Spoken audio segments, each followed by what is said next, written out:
guys, and welcome back to Stylish Naija YouTube channel. Today I'm gonna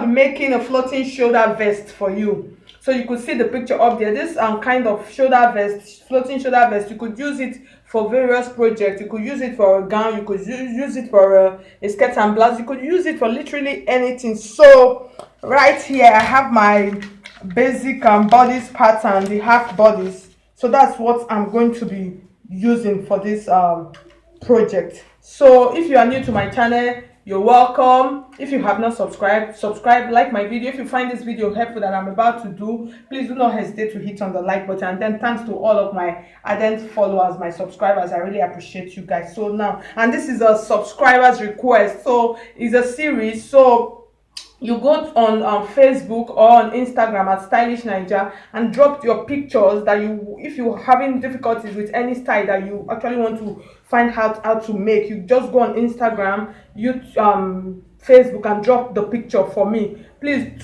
do try and drop a picture that has a high resolution, that is very clear. So this was dropped by one of my subscribers, Caroline Malassi. So today I'm going to be showing her subscribers request. So go on Stylish Naija on YouTube, on Instagram, and then drop your pictures.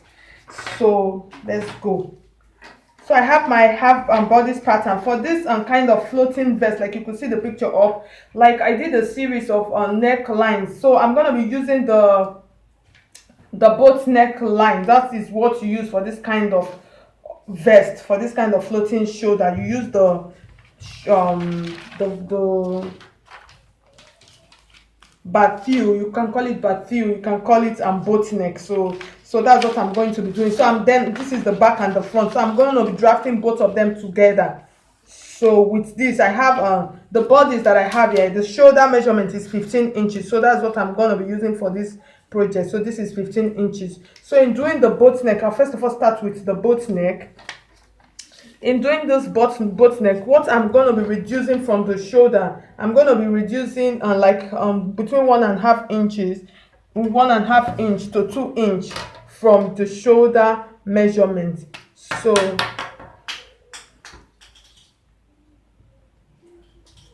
you could just reduce 1.5, or better still, you measure the neckline. You could use between 5, like I told you, you could use between 5 inches to 5.5. So it depends on how wide you want it to be. So for this, I'm just going to be making use of 5.5. So this is my 5.5 inch. That's for the neckline for this pattern. So this is my, and then for this neckline, you come down, you can make use of 2 inches, you could make use of 1.5 inches. So I'm just gonna go with 1.5 inches for the sake of this illustration. So I'll take my curve, and then I'm just gonna be curving it out nicely from this point to get my neckline perfectly.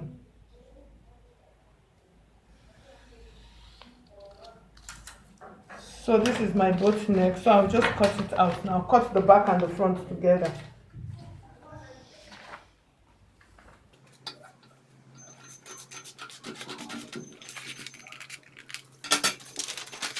So this is my boat neck for the back and the front. So this is the back, and then this is the front.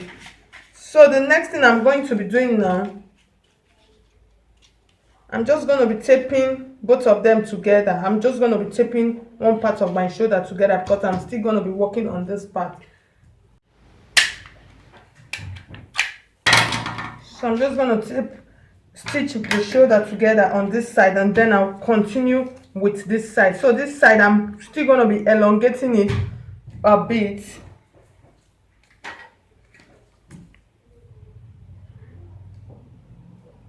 And then I'll just be leaving 1/2 inch on this point, from this point. So I'm just going to be taping this part. I'm just going to be extending the neckline. I'll be extending it to just leaving 1/2 inch. This 1/2 inch is for me to enable you stitch the sleeve on it. So that's just the essence. So I'm just going to use my French curve and then curve it out properly like this.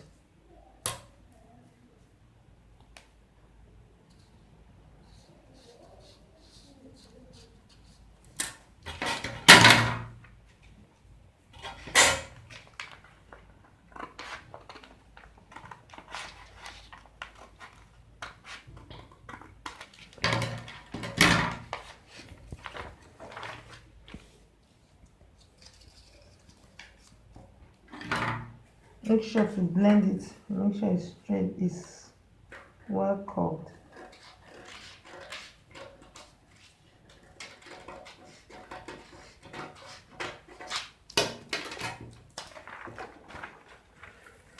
So you can see what I have. So the next thing I'm going to be doing now, I'm going to be cutting out the floating shoulder collar.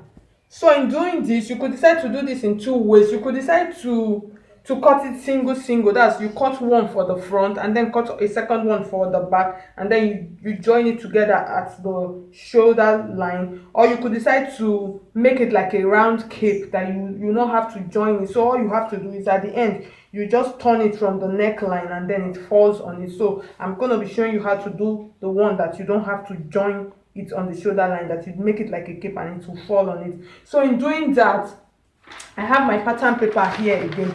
So you can see the pattern paper is folded into two. So if I wanted the one that I'm going to be joining the shoulder line, this part of my pattern paper will be open, so it's like two fabrics, so you'll be using two separate fabrics. But if you don't want the one that you joining, so you make sure you have a folded fabric like this, or a folded pattern. So the next thing I'm going to be doing now, just take my pattern like this and then place on this shoulder line. So if you could see from the picture I showed you earlier on, the shoulder was tilting out from the armhole area, so that you decide how many inches you want it to tilt out from. So for this I'm going to be making use of 3 inches, which is okay. So if you are cutting on your actual fabric, you make it 3.5. If you want it more extended, you can increase it, you make it 3.5. So at the end of stitching it will reduce this to 3 inches. So I'm going to be using 3 inches from this point. So I'm going to be using 3 inches from this point. So the next thing from this point, so I'm going to be stopping here because the collar is going to be falling on top of this armhole from this side. So I'm just going to be stopping like this. So I'm stopping here. I'm not going to be walking, I'm going to be stopping here. So the next thing, the length of the collar, of the floating collar that you want. So what I have here for my pattern, I have 7 inches. That's the length. So for this side, it's going to be 7 inches. So you could make it 7.5. So at the end of cutting and stitching, it reduces. Or if you want it smaller, you could reduce it. Or if you want it more, you could increase. So I'm just going to do the first step in doing this. I'll measure my 3 inches like I said. So this is my 3-inch point. So the next thing, I'm going to be duplicating the neckline. So this both neckline is going to be duplicated. I'm going to be duplicating it here. So in doing this, you could just decide to just trace it out. Make sure it is equal, so it's not too big, or else you will run into problems when you're connecting. It has to be equal. So you could decide to just trace it out like this.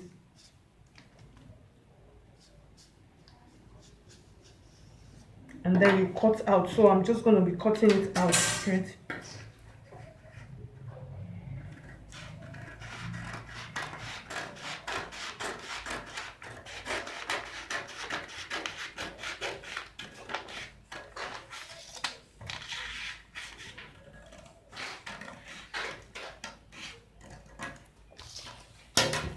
So I have my neckline cut out exactly.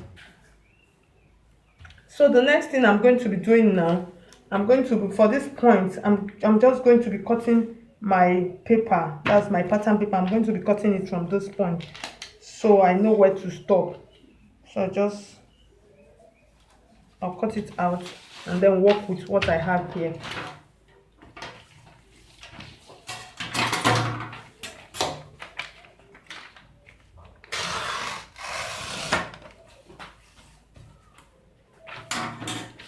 So the next thing I'm going to be working with. For this part, you open up this point.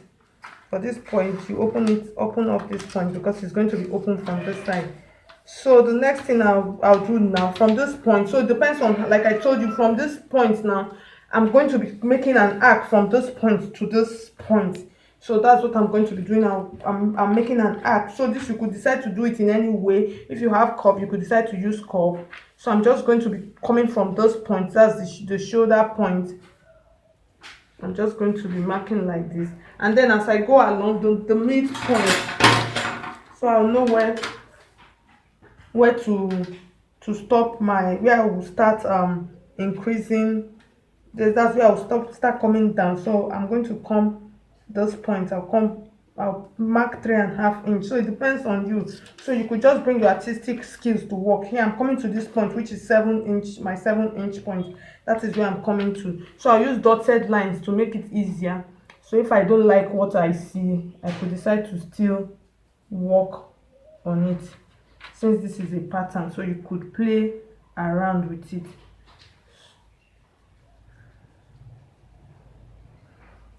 So if you want this part sharp, you could decide to straighten it out. So you could see what I have.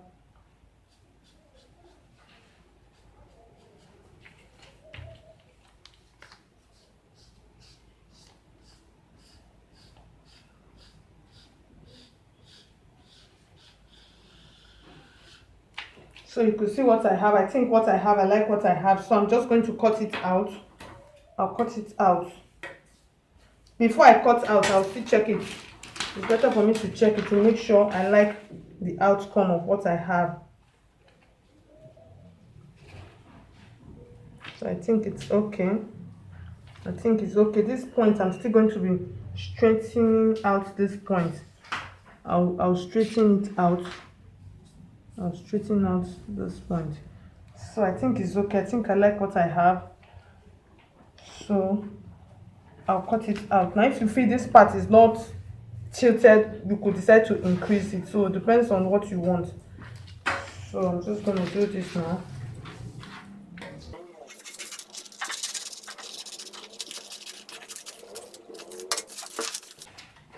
So you can see what I have.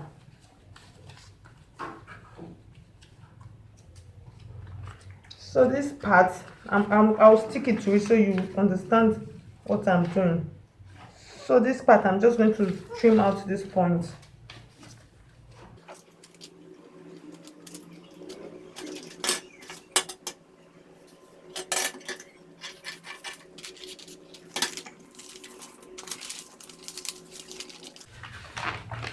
So if I feel that this point is too sharp, I could still trim it. So I think it's too sharp. So I'm just going to use my French curve to curve it out nicely. So just curve it out nicely like this. I feel that point is sharp.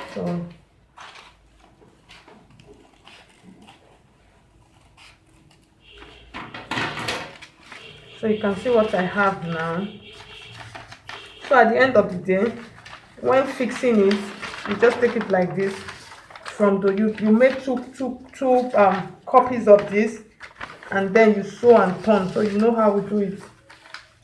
So and then you stitch this point from this point, because you're going to be turning from the neckline, and then you walk your way around. So this falls down here. You walk your way around like this, and then up to this point, up to the neckline point. So I'm just going to use my stapler to staple it together for you to see now. So just like I'm stitching it.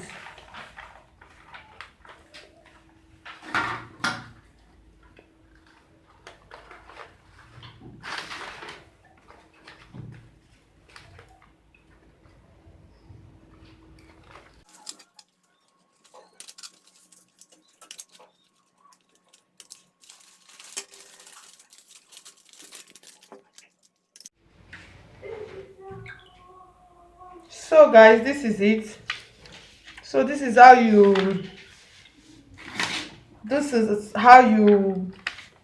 make, or rather draft, your floating shoulder vest. So this is it. So I have now come to the end of this illustration. If you find this video helpful, do not hesitate to hit on the like button. Like I said, you could decide to stitch yours here, so it depends on what you want. So thank you so much for watching, and then see you in my next video.